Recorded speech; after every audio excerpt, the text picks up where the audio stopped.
Semua karir yang saya bangun pun hancur seketika. Dan saya kaget, takut, sedih, dan bingung karena dokter memvonis saya mengalami kebutaan permanen. Ucapan itu yang membuat saya ada di sini sekarang. Saya berusaha membuktikan kepada orang itu bahwa saya bisa, walaupun saya buta, saya bisa bekerja di perusahaan manapun yang saya mau. Perkenalkan, nama saya Hendro Utomo. Saya seorang tunanetra. Saya juga berprofesi sebagai guru di bidang jurnalistik. Saya juga berkarir di bidang penulisan sebagai copywriter, motivator, penulis, dan juga seorang content creator YouTube. Dan saat ini saya memiliki sebuah channel di YouTube. Saya ingin berbagi kisah saya tentang bagaimana saya mengalami kebutaan permanen dan bagaimana saya meraih impian saya dan bagaimana saya berkarya. Saya ingat di tahun 2010, dokter memvonis saya mengalami kebutaan permanen karena kelainan pada retina mata saya. Saya ingat pada saat itu pintu kabin pesawat terbuka di tahun 2010. Saya sedang selesai menjalani tugas saya dari Singapura dan perjalanan dinas saya dari Singapura ke Jakarta. Di Bandara Soekarno-Hatta tersebut, saat pintu kabin pesawat terbuka, mata kiri saya mengalami kebutaan yang secara mendadak. Saya bingung dan saya kaget pada saat itu. Lalu saya pulang ke rumah di daerah Jakarta. Saya berbicara dengan keluarga saya dan akhirnya keluarga saya keesokan harinya mengantar saya untuk berkunjung ke sebuah rumah sakit di daerah Jakarta Selatan. Dan saya kaget, takut, sedih, dan bingung karena dokter memvonis saya mengalami kebutaan permanen karena kelainan pada retina mata saya. Semua karir yang saya bangun pun hancur seketika. Saya ingat, saya mulai karir itu di tahun 2000. Saya sebagai reporter, editor, jurnalis, karena pada saat itu saya mulai memasuki dunia media di tahun 2000. Setelah lulus sekolah, saya langsung masuk sebuah perusahaan media di tahun 2000. Saya menekuni karir saya sebagai jurnalis dan saya sangat bahagia bisa menjadi seorang jurnalis di tahun 2000 hingga tahun 2010 tersebut. Dan akhirnya di tahun 2010 semua karir saya hancur berantakan karena mata saya mengalami kebutaan. Saya bingung, saya hanya ingin mengakhiri hidup saya dengan meminum racun serangga. Dan ajaibnya, gelas pertama yang berisi racun serangga pun jatuh dari tangan saya. Gelas kedua pun jatuh dari tangan saya. Dan gelas ketiga yang berisi racun serangga pun ajaibnya jatuh dari tangan saya tanpa ada alasan jelas. Saya berpikir mungkin pada saat itu tahun 2010 Tuhan tidak ingin saya menghentikan hidup saya karena ada sesuatu rencana besar yang sedang Tuhan rencanakan kepada saya di tahun 2010 itu. Saya mulai bangkit dari keterpurukan, saya mulai berdamai dengan diri saya sendiri dan saya mulai mendaftarkan diri saya untuk bersekolah di sebuah panti sosial tunanetra di asrama di daerah Bekasi. Saya mulai belajar tentang bagaimana hidup sebagai seorang tunanetra. Di sana saya belajar banyak hal tentang brotherhood, tentang persaudaraan, tentang rasa empati, tentang rasa kasih sayang. Karena dahulu pada saat mata saya masih melihat, saya sangat egois, saya sangat individualistis, saya sangat hedon, saya bisa minum kopi dimanapun yang saya mau.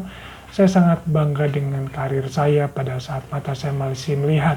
Dan saya kaget, takut, sedih, dan bingung karena dokter memvonis saya mengalami kebutaan permanen. Saya ingat di tahun 2010, dokter memvonis saya mengalami kebutaan permanen karena kelainan pada retina mata saya. Saya ingat, saya mulai karir itu di tahun 2000. Saya sebagai reporter, editor, jurnalis, karena pada saat itu saya mulai memasuki dunia media di tahun 2000. Setelah lulus sekolah, saya langsung masuk sebuah perusahaan media di tahun 2000. Saya menekuni karir saya sebagai jurnalis dan saya sangat bahagia bisa menjadi seorang jurnalis di tahun 2000 hingga tahun 2010 tersebut, dan akhirnya di tahun 2010 semua karir saya hancur berantakan karena mata saya mengalami kebutaan. Dan saat itu tahun 2010 saya bingung, saya hanya ingin mengakhiri hidup saya dengan meminum racun serangga. Dan ajaibnya, gelas pertama yang berisi racun serangga pun jatuh dari tangan saya. Gelas kedua pun jatuh dari tangan saya, dan gelas ketiga yang berisi racun serangga pun ajaibnya jatuh dari tangan saya tanpa ada alasan jelas. Saya berpikir mungkin pada saat itu tahun 2010 Tuhan tidak ingin saya menghentikan hidup saya karena ada sesuatu rencana besar yang sedang Tuhan rencanakan kepada saya di tahun 2010 itu.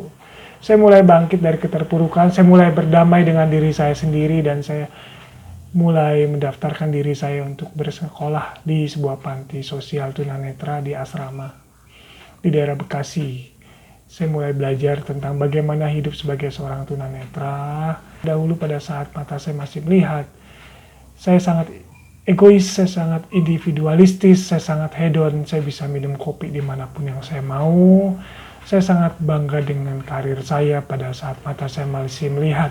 Tapi setelah 2010, setelah saya masuk asrama tunanetra tersebut, saya belajar tentang brotherhood, tentang persaudaraan. Karena saya harus berbagi satu kamar mandi dengan para siswa tunanetra lainnya.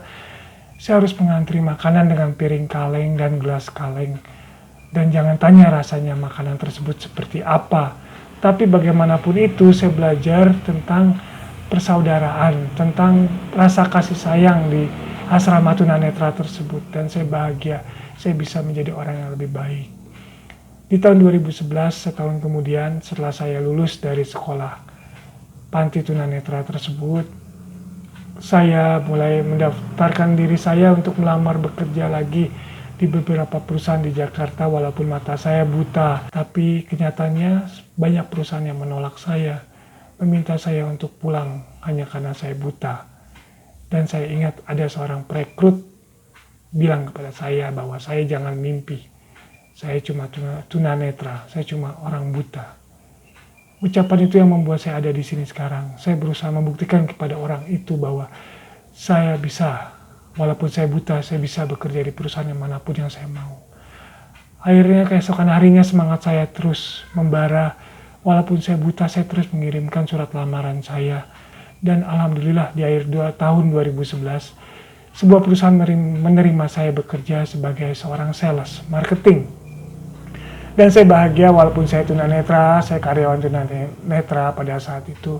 Saya menjadi satu-satunya karyawan yang meraih omset paling tinggi pada saat itu. Hingga sekarang di tahun 2020 ini. Dan saat ini walaupun buta, saya berprofesi sebagai guru di bidang jurnalistik untuk beberapa sekolah. Saya juga berprofesi sebagai copywriter, marketing, motivator, penulis, dan juga seorang YouTuber. Dan alhamdulillah saat ini saya sudah memiliki istri yang berfisik sempurna, yang mau menemani saya untuk meraih cita-cita kami.